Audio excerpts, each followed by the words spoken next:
What's going on, guys? JPB Duel here. Hope you guys are enjoying your Monday.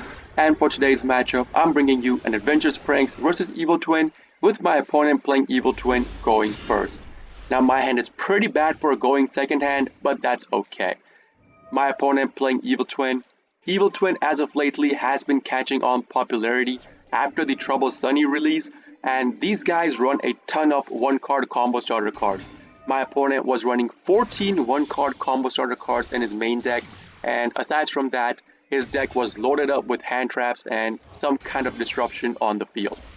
So he goes into his full combo, he goes into Leela plus Key Cycle, and those two added up goes into the big boss monster for the Evil Twins, the Trouble Sunny. That comes on the field, he sets down 3 different cards and ends his turn. Now right here, first of all, let me pause. This is a pretty big field that he put up. He has so many disruptions, and as I told you before, Evil Twin does run a lot of hand traps. Cards on the field could be Call by the Grave, Imperm, Forbidden Droplet. In his hand could be the Ghost Ogre, Ghost Bell, could be Maxi, could be Ash Blossom, could be any of that. So I have to play around all of that and have to think how could I play around all of that with the current hand that I have. So let's see what I do. First of all, I activate the right, hoping to bait out the Trouble Sunny's card destruction effect through the Keysicle and Leela. He does not do it. So Faithful Adventure activation gets negated with the Ghost Ogre, so it destroys it. That is still okay with me. We got out one disruption from my opponent. Normal out Lamses. This triggers him to tribute the Trouble Sunny to get the Keysicle plus Leela on the field to pop my combo starter card, which was the Lamses. I'm still okay with this, but let's say at this point my opponent was running the Fusion Destiny, the DPE engine, or he had an Ash Blossom in his hand.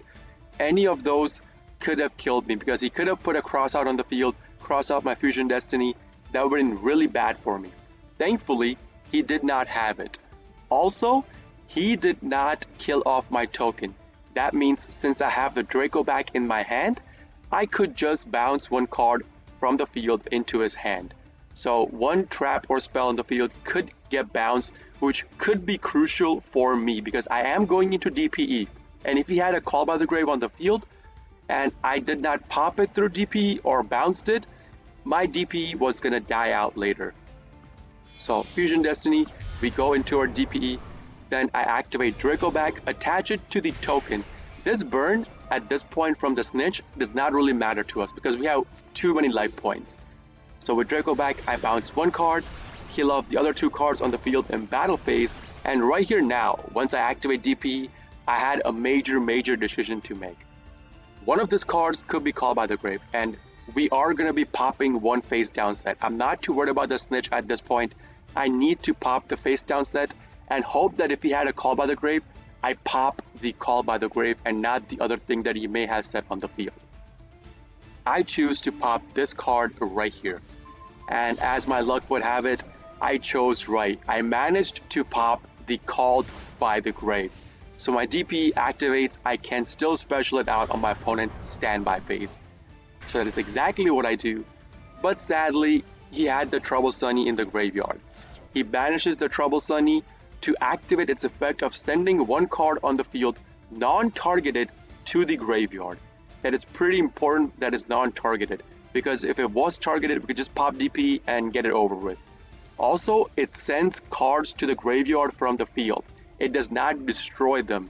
So, your DPE will not activate in the graveyard.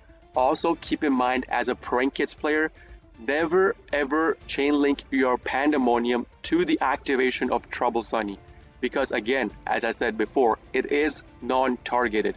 That means once the chain resolves, you use Pandemonium, put the Butler on the field, your opponent's Trouble Sunny resolves, they will just target the Butler, send it to the graveyard. You will not even get a single Butler pop because the priority is in the chain resolution, and afterwards the graveyard activations take place, and then you could chain link your Butler afterwards to pop your opponent's field. So that is a crucial information to keep in mind when you are playing against Evil Twin. So I tried to pop my DPE. Sadly, the face down card he had set on the field was an Impermanence. negates my DPE. So now I know my DPE is just gonna be sent to the graveyard.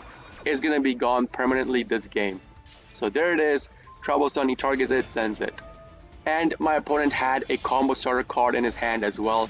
So it's gonna be a full combo again. He's gonna do the Keysicle plus Leela. The Leela will pop my token. That means I have nothing on the field.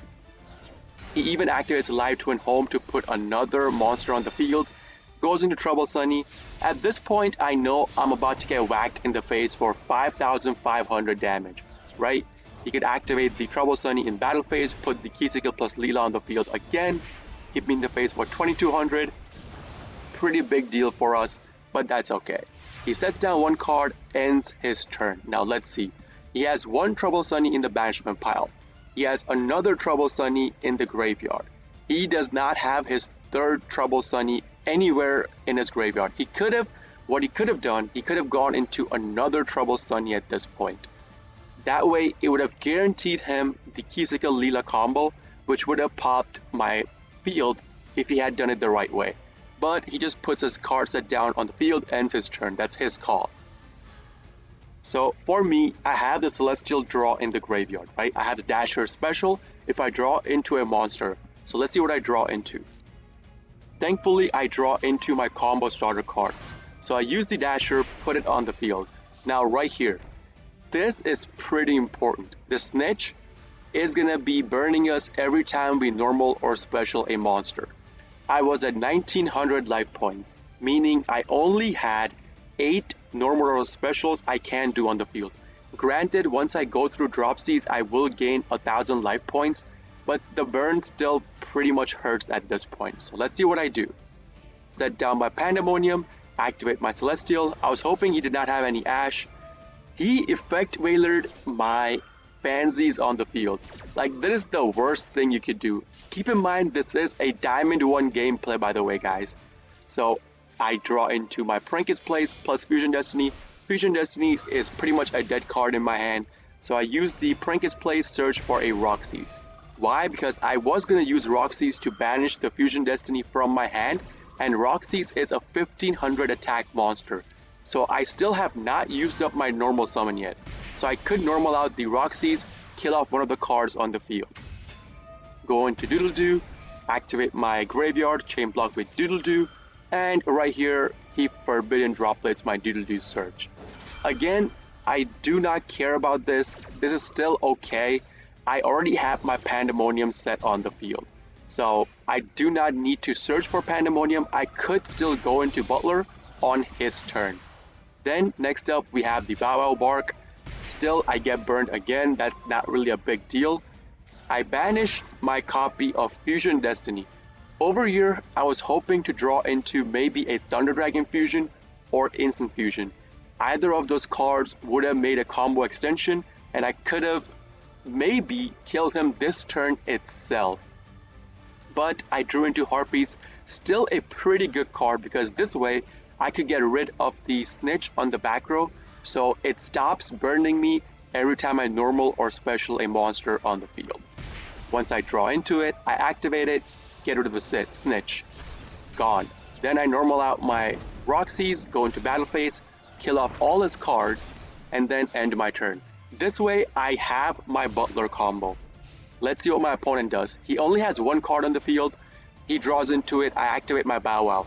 Now mind you, he could still activate the Trouble Sunny in his graveyard if he can put a monster on the field, but we will just be killing it anyways.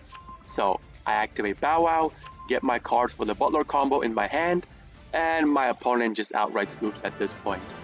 So I basically played through almost everything the Evil Twin had to offer, and I still managed to win, going second. That's going to be the end of the game, guys. If you guys do like this kind of videos, please consider hitting the like button, subscribing to my channel for more daily Prankist video uploads, and if you guys are interested in the live version of all of this, I do live stream on Twitch, twitch.tv/jpbduel. Link along with my schedule is going to be in the video description itself for you guys to check out. This is JPB Duel signing off for today. I'll see you all in the next video. Peace!